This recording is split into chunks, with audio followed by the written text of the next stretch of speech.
یہ بات درست ہے، اس کو ہمیں کھلے دل سے قبول کرنا چاہیے کہ ہم مسلمان ہونے کے باوجود ان قدروں کو اختیار نہ کر سکے جو ہمارے آقا نے ہمیں دی۔ اکبر الہ آبادی نے کہا تھا، مس پہ ہے اپنی نظر اور سیم ان کے ہاتھ میں۔ ہم تو تانبے پہ نظر جمائے ہوئے ہیں اور چاندی وہ لوگ لے گئے۔ اقدار عالیہ، رویوں کی خوبصورتی، قوانین کی بالادستی اور زندگی کا بہت سارا جمال وہ ہم سے چھین کے لے گئے۔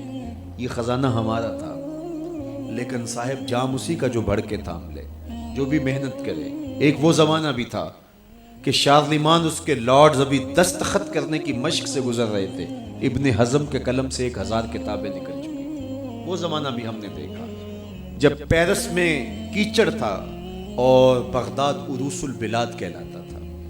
ہم نے وہ دور بھی دیکھا ہے جب وہ سواد آشنا بھی نہیں تھے، حرف آشنا بھی نہیں تھے، اور ہمارے منجم ستاروں پہ کمندے ڈالتے تھے۔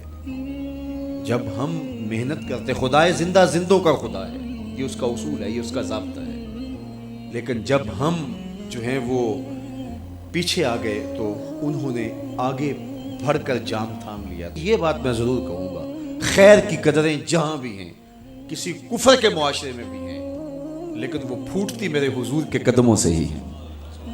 چوکھٹ اسی سے ہی فیض اور نور اور روشنی پھوٹی ہے، اجالے یہی سے گئے، ورنہ انسان آج بھی زنجیروں میں جکڑا ہوتا۔ وہ کیسا سماج تھا کہ جب بیٹی کو زندہ درگور کر کے باپ آتا تھا تو معاشرہ اسے داد دیتا تھا کہ تو نے اپنی آبرو بچا لی، تو نے اپنی عزت بچا لی۔ اور یہ اتنا بڑا گھنونا جرم، قیامت کے دن سب سے پہلا سوال نماز کا ہوگا، لیکن سب سے پہلا فیصلہ قتل کا ہوگا۔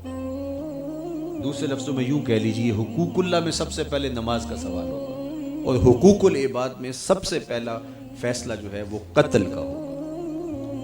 اور قتل میں بھی وہ بچیاں جو زندہ درگور کی گئی، ان کا مقدمہ پہلے لایا جائے گا۔ قرآن بتاتا ہے، وَإِذَا الْمَوْءُودَةُ سُئِلَتْ بِأَيِّ ذَنبٍ قُتِلَتْ، قبروں میں گڑی ہوئی بچیاں اٹھائی جائیں گی، اللہ کی عدالت ہوگی، ان کے ظالم باپ کٹہرے میں کھڑے ہوں گے۔ اللہ ان بچیوں سے پوچھے گا، بِأَيِّ ذَنبٍ قُتِلَتْ، تمہیں قتل کیوں کیا گیا؟ اب ان بچیوں کو تو پتہ ہی نہیں ہمیں کیوں قتل کیا گیا۔ ابھی آنکھ کھلنے نہیں پائی تھی کہ بند کر دی گئی، زبان بولنے نہیں پائی تھی کہ نوچ لی گئی، زندگی کا پھول ابھی کھلا ہی نہیں تھا کہ مرجھا گیا۔ انہیں تو پتہ ہی نہیں ہمارے ظالم باپوں نے یہ قیامت کیوں اٹھائی، یہ غضب کیوں توڑا، ہمارے معصوم دامن پہ کون سا داغ دیکھا کہ ہمارے ظالم باپوں نے ہماری زندگی نوچ لی۔ کہتے ہیں گڑھا کھودتے تھے، تاریخ پڑھے، دل آج بھی خون کے آنسو روتا ہے، اور گڑھا کھود کر کے اس میں کھلونے رکھتے اور بچی وہاں بیٹھ جاتی اور کھلونوں سے کھیلنے لگتی، اور وہ اوپر سے ریت ڈالتے، اور وہ بچی پہلے پہل تو اس کو کھیل سمجھتی اور وہ اس کھیل میں خود شریک ہوتی، لیکن جب اس کے کندھوں سے اوپر تک ریت بڑھتی اور اس کی سانس دبنے لگتی، پھر اسے سمجھ آتی یہ کہانی کوئی اور ہے۔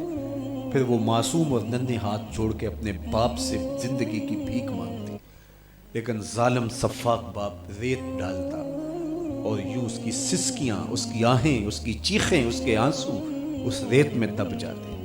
اور اس معصوم ننھی چڑیا کے لیے نہ کوئی موم بتیاں جلانے والے تھے، نہ کوئی اس کے لیے احتجاج کرنے والے تھے، اور نہ کوئی اس کی FIR کٹتی تھی۔